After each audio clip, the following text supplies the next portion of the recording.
You're listening to Copy Chief Radio. Get all the episodes and join the community at copychief.com.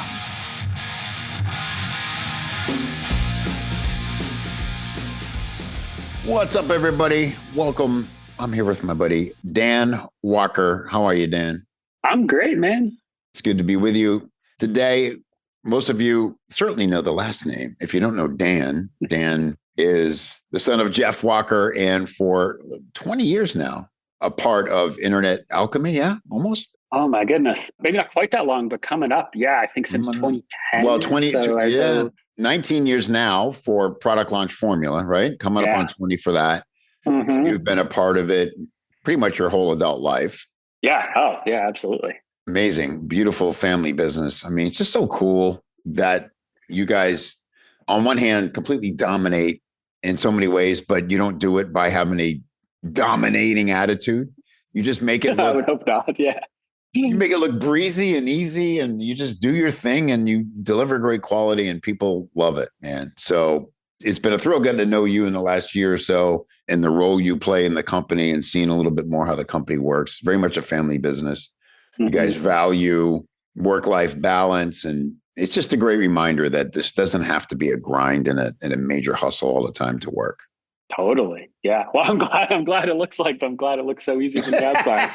You're like, well, come live in my head. Right? That's great. That's awesome. Yeah, you're pulling off the facade really well here in the outside world. Yeah. Well, it's like anything, I think. You know, there's times in which it's crazy and there's times when you can pull back a little bit. It always is. Yeah, it's marketing, right? Things are unpredictable.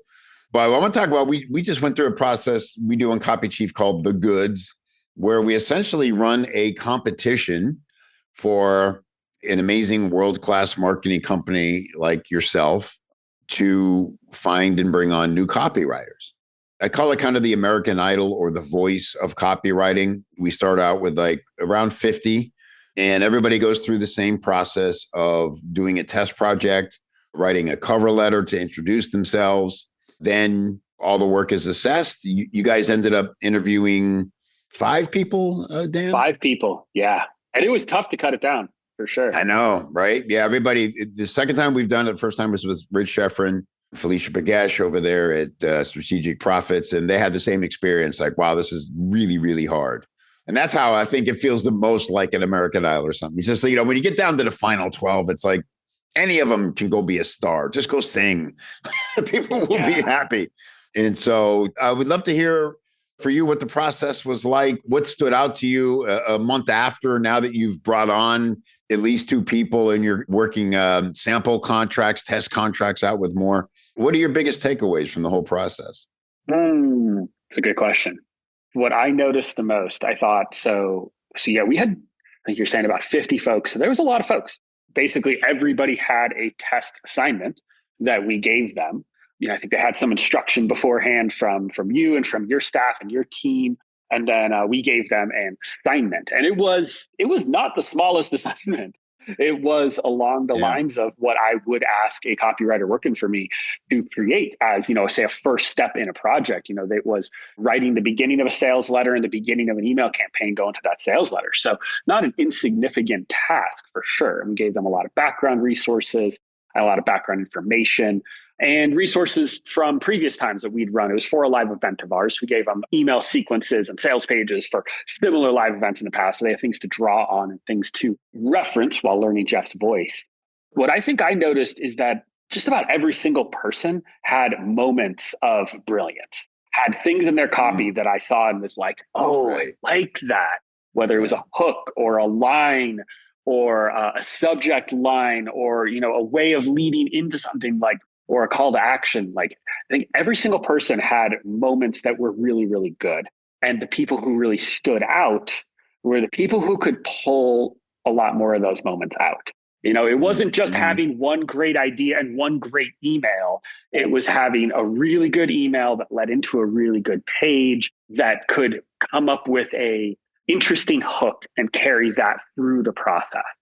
It wasn't enough in a situation like this to just have a really good idea. You needed to have an overarching, really strong idea for the campaign and then be able to carry that through with great wordsmithing or great emails or great subject lines or great headlines. one thing I found really common is people would either really nail the emails or they would nail the sales page. It was rare that we found folks who really nailed both. Yeah, great point. And I want to give the listeners context. So the assignment was essentially to more show us your thinking than your writing, in a sense, right? They were rewriting the deck essentially of the sales letter. They were outlining the email sequence, both for prospects and repeat buyers. And they were writing a couple of sample emails, to show that they could write in Jeff's voice and those things. And, it's interesting that you say that congruency, that consistency, because that's what ended up winning Tom Hamaker the gig in the first round of the goods. Ultimately came down to 3. They were all super good, but Tom just had the most congruency throughout the entire campaign that he mocked up. Yeah, it's tough because I definitely paid attention to the writing. I would say the writing was the baseline. I put it like that. In order for someone to be considered, their writing had to be very strong. I had to read their emails and say, we could send this email as is, and I think it would work. If someone was giving emails and I was like, I think I'd ask for a rework of this. I think with the level of competition we had, then if someone had, say, emails that I was like, I'd ask for a rewrite on this, then they were probably kicked down a notch into the second tier of folks. But once we got down to the best folks, simply being a good writer it sounds crazy to say, but it wasn't quite enough.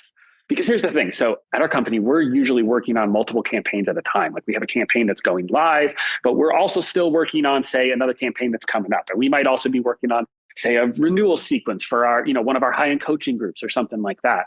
In the business right now, all the copy flows through me. So I personally approve all the copy that goes out.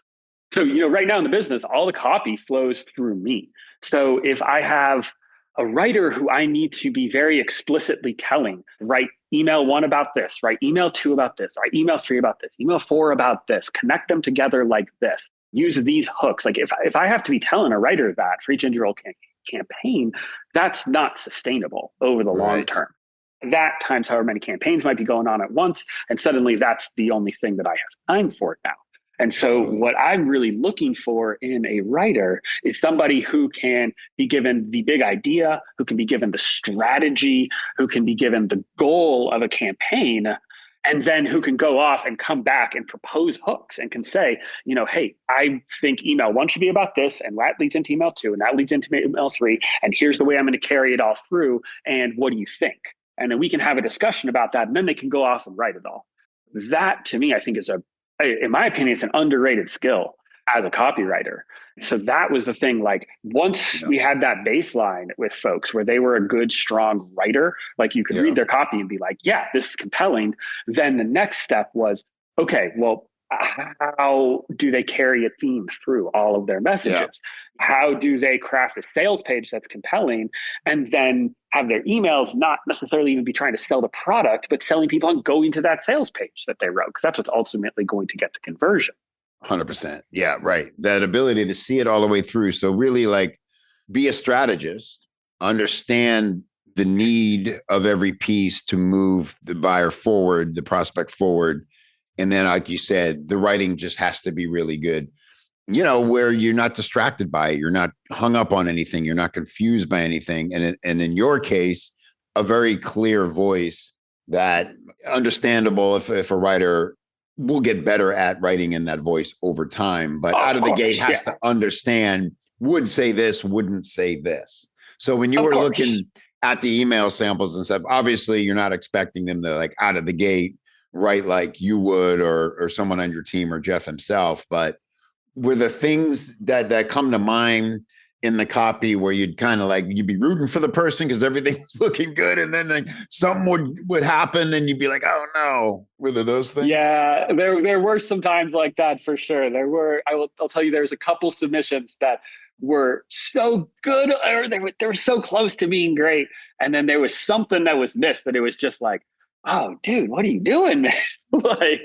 This is a giant omission. So there was a little bit of that. Stuff they left out more than, taking big swings, taking big I know you liked people taking big swings. I did like people take big swings. I mean, there were some people who maybe went a little too much, but for the most part, yeah, I tended going through it. I liked people who were willing to say, like one of our winners, because we actually had a couple, but one of our winners, I really liked it because she rebranded our entire event. Yeah. And that was a bold move. Very bold choice. That was a very bold choice. But the thing is that she didn't just do that, is that she didn't just rebrand the event, but she pulled it off. I was like, okay, yeah, actually, I could see using this.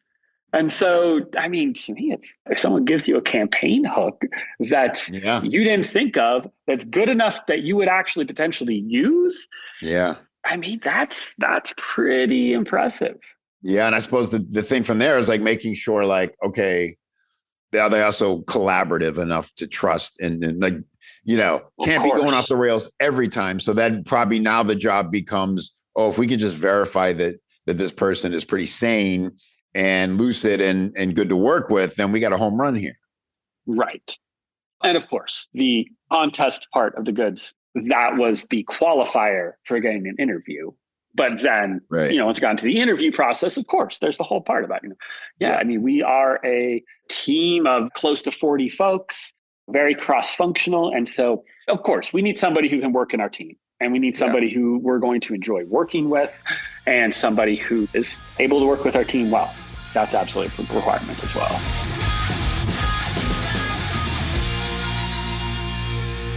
Look, I get it. I know there's so many communities, I'm doing air quotes, communities for entrepreneurs out there, all filled with their own version of overnight experts chirping at you from behind the screen. You got your Facebook groups, your clubhouse rooms, just experts galore. How often do you feel like you're being pinballed around from thing to thing and picking up a little bit, a little piece there? How much of that is actually making it into your brain and your fingers and your business and affecting your money?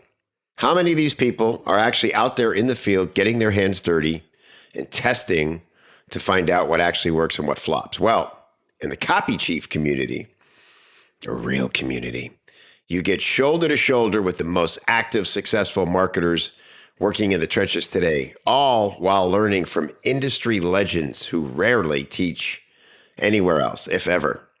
Copy Chief is an amazing community, super newbie friendly.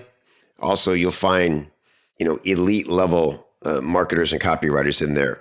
They're all working to become the best at their craft, get paid top dollar for their skills, stay ahead of the competition by keeping their finger on the pulse of what's working now. That's the X factor when you're backed up by a community and you can get any question you have answered by people who actually do this stuff and can tell you from real world experience what to do for your project, for your offer, for your funnel, for your clients. Man, you're unstoppable when you've got that kind of confidence. Go check us out at copychief.com/join. If you've never been a member, you're going to see what you've been missing and you're going to say, where has this been all my life? And if you've been a member in the past, I would invite you to come and check out all the new stuff. We've completely updated all the tech. So we're on brand new platforms. Everything is slick and smooth and easy to access. And it's never been better. Copychief.com/join. I'll look for you inside.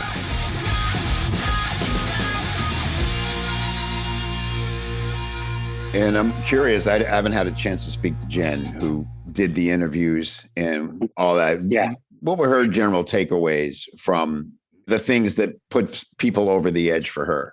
So Jen Zills is our COO. So she was actually the one that did the interviews because honestly, after we went through the whole goods process, which was primarily me, Jen did give thoughts on submissions. Jeff also went through and gave a lot of thoughts on submissions, but I was kind of the final primary person deciding there. But by the end of the goods process, I feel like I've already done most of what I would do interviewing people. So Jen approached the interviews from a very operational point of view. So let's see, what was Jen probably primarily looking for with folks? I mean, she was looking for a team fit. She was looking for a culture fit.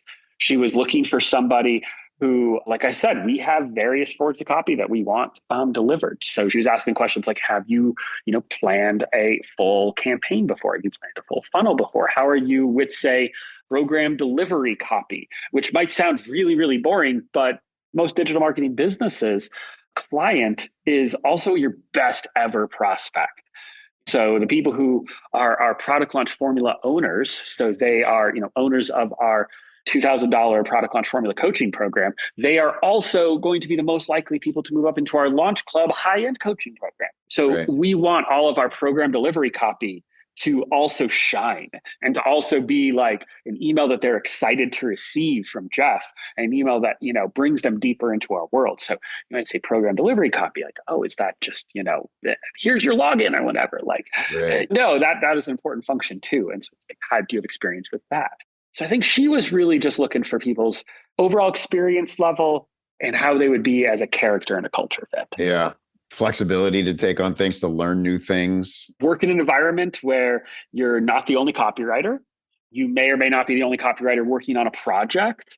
I mean, she was asking questions like, how do you feel about revisions? How do you feel like turning in a piece of work that you are super excited about and being told like, hey, this didn't really hit the mark. Oh, we need change.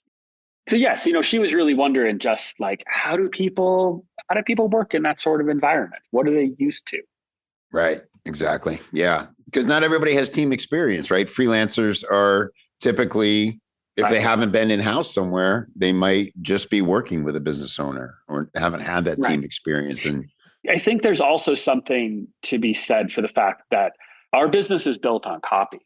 Like Jeff is a fantastic copywriter himself. Like he wrote all the copy for the business for a very long time.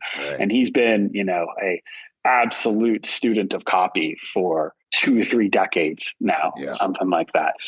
Copy is also something that I've gone really deep in. I've been real passionate about. My entry into the world was I started a video production business and, was working on sales video scripts and case study scripts and say copy and storytelling through the video format for whatever, a decade or so.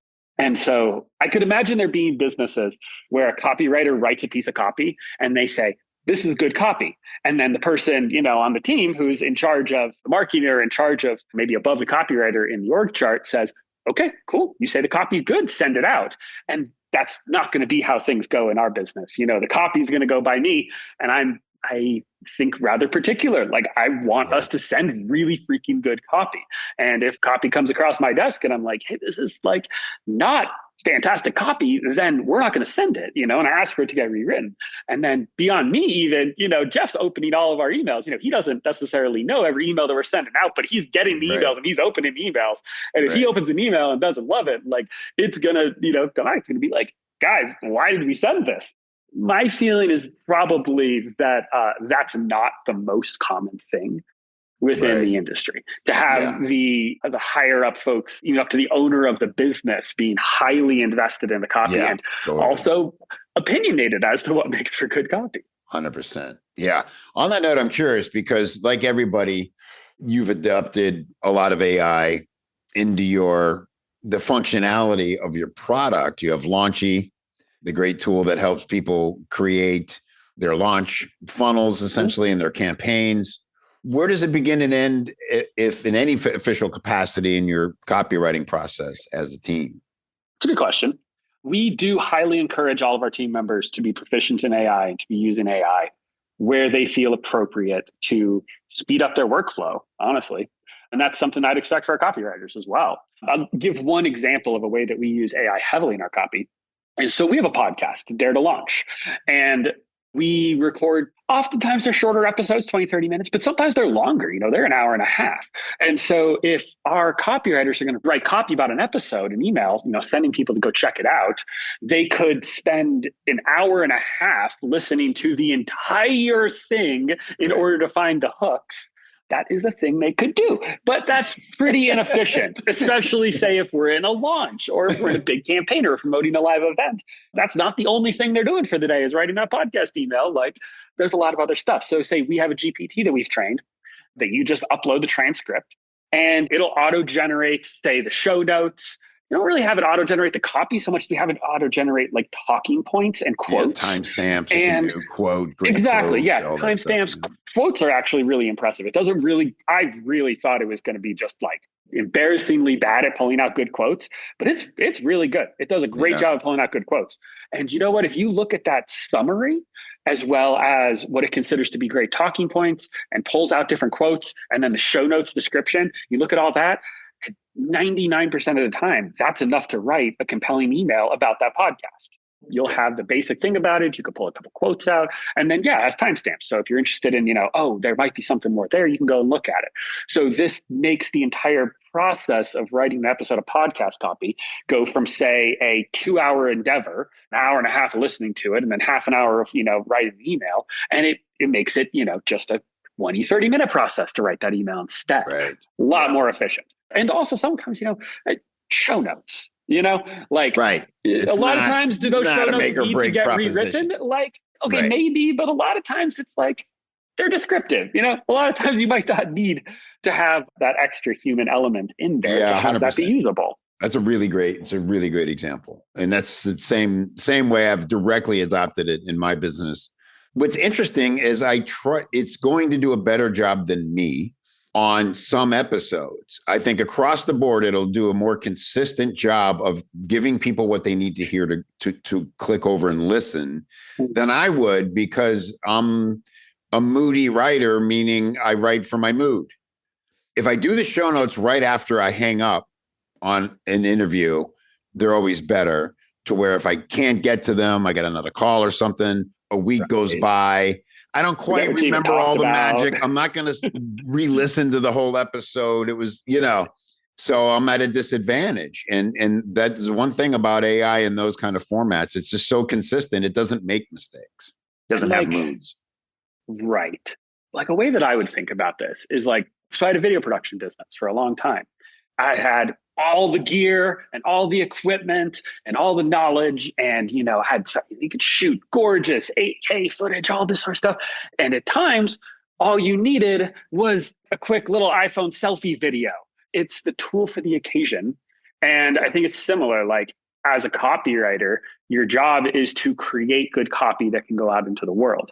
And if at times there's things like that, like a show note or something like that you can use a tool with, that it goes on autopilot, and you're still reviewing it. You're still seeing hey, what is this good going out there? I think that's one of the most important skills, is that discernment of seeing the output and saying, is this good enough for this situation? And, maybe for a low priority situation, you can just use it straight up. For a high important situation, maybe, but I would doubt it personally. I would imagine that you would use it as a tool in your creation at that point. But at the end of the day, for me, as the person that the copy is going through, I mostly care that we're sending out really good stuff. I'm less invested by the exact process that someone uses to get to that really good stuff. Love that. Love that you said that. Early on in this AI maturation of awareness, some business owners would say to me, do you feel like I should be able to pay less or ask to pay less for copy now because it's so much easier? And I said, well, honestly, what I think you should care about the most is consistent quality, and how they got the copy to that place is frankly none of your business. Not to be rude, but it's what you're saying. It's I would expect that you're doing smart things to make the process easier, faster, and overall better. But as long as it's consistently good, if you're not sleeping and that's your magic recipe, fine. When you finally burn out, I'll have to go find someone else. But it's just a natural evolution. And so it's interesting, because I think a lot of people are sitting back going, oh, is it still worth starting as a copywriter, or have I missed the boat? And here's a company, like you said, who does a lot of business, been around a long time, is very invested in these tools, understands them well, and are still going through a process like the goods to hire the best human copywriters you can get. Yeah. AI is crazy technology, man. And technology moves at a crazy rate. So, who knows where we'll get to eventually. Yeah. But at the moment, I'm not just plugging in saying, hey, ChatGPT, can I have a bunch of emails for this campaign? Right. That's not a thought that I'm considering at all. Well, Dan, I respect and appreciate your time. Thanks for doing this. Thanks for going through the goods process and being such a great example of what it looks like to have a great client, to consider what great clients look for, the qualities they look for in their writers, the level of work. You guys, showed up just like I knew you would and that's kind of the point of the goods, is to show people like it can be this good if you're willing to show up this well and be this dedicated to the craft. These opportunities are out there and they're special. That's awesome. Well, yeah, thanks again, man. I loved the idea when you were explaining the process. I loved the idea. I thought it was fantastic. I can't imagine going about hiring a copywriter in a different sort of way now. I feel like any other way we would have gone about the process, flat out, probably wouldn't have worked as well, and certainly would have been a whole lot less fun to do. So thank you. Appreciate you. For sure. Thank you, man. Appreciate it, Dan. We'll talk again soon, my friend. All the best in the coming year. I know you guys are going to kill it once again. Coming up on 20 years for Product Launch Formula. Congratulations. Thanks, man. Thank you. It's going to be a good year. Yes, sir. All right, buddy. Talk soon. Cheers, man. Hey, don't forget your goodies. Head over to copychief.com/copychiefradio to get some great free stuff to help you put the things you hear on the show into action for your business. copychief.com/CCR.